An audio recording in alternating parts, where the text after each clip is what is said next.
The Thinaboomi Daily's proprietor and editor S. Manimaran, his son and special correspondent M. Ramesh Kumar called on the General Secretary of the AIADMK Ms. Jayalalitha at her residence today afternoon. They explained to Ms. Jayalalitha in detail about their arrest for publishing a report on the smuggling of granite stones worth crores of rupees in violation of government norms, the filing of false cases against them and the excesses of police force exercised against them. The Thinaboomi Daily's chief reporter K. Kamalanathan was present on the occasion. The General Secretary of the AIADMK Ms. Jayalalitha has strongly condemned the arrest of journalists, including Thinaboomi's editor Manimaran. She accused the DMK government of assaulting democracy and press freedom. In a statement released today, Ms. Jayalalitha has said that the media was the fourth pillar of democracy. It was carrying out the noble task of laying bare before the public the atrocities, injustices and dictatorial actions of the rulers. It is in that aforesaid vein, Thinaboomi Daily had published a report about the smuggling of granite worth crores of rupees violating brazenly government norms. At the instigation of M.K. Aragiri, the Daily's editor Manimaran, his son M. Ramesh Kumar and M. Muttaya had been arrested on the dawn of 21st of July for publishing this report, and cases had been filed against them under various non-bailable sections.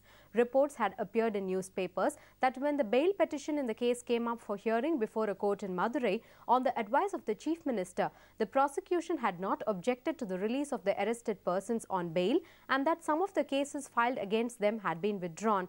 From this itself, it was clear that all the cases filed against them were false and that the journalists of the Thinaboomi Daily had been arrested just before dawn on the advice of the Chief Minister. After stiff opposition was voiced by the journalists and the public to this outrage, Karunanidhi had advised the prosecution not to oppose the bail petition. Accusing Karunanidhi of playing a dual role, Ms. Jayalalitha demanded that all the false cases filed against the journalists be withdrawn immediately. Ms. Jayalalitha said that sand, a major mineral resource of Tamil Nadu, was being smuggled by DMK members across the state.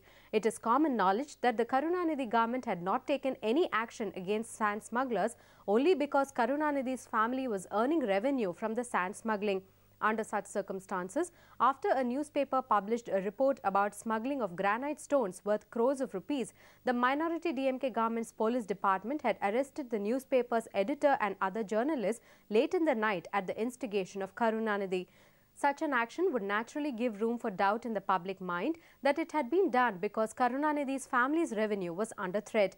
At present, reports have been appearing that acting at the instigation of Aragiri, the police department was taking steps to file several new cases on these journalists.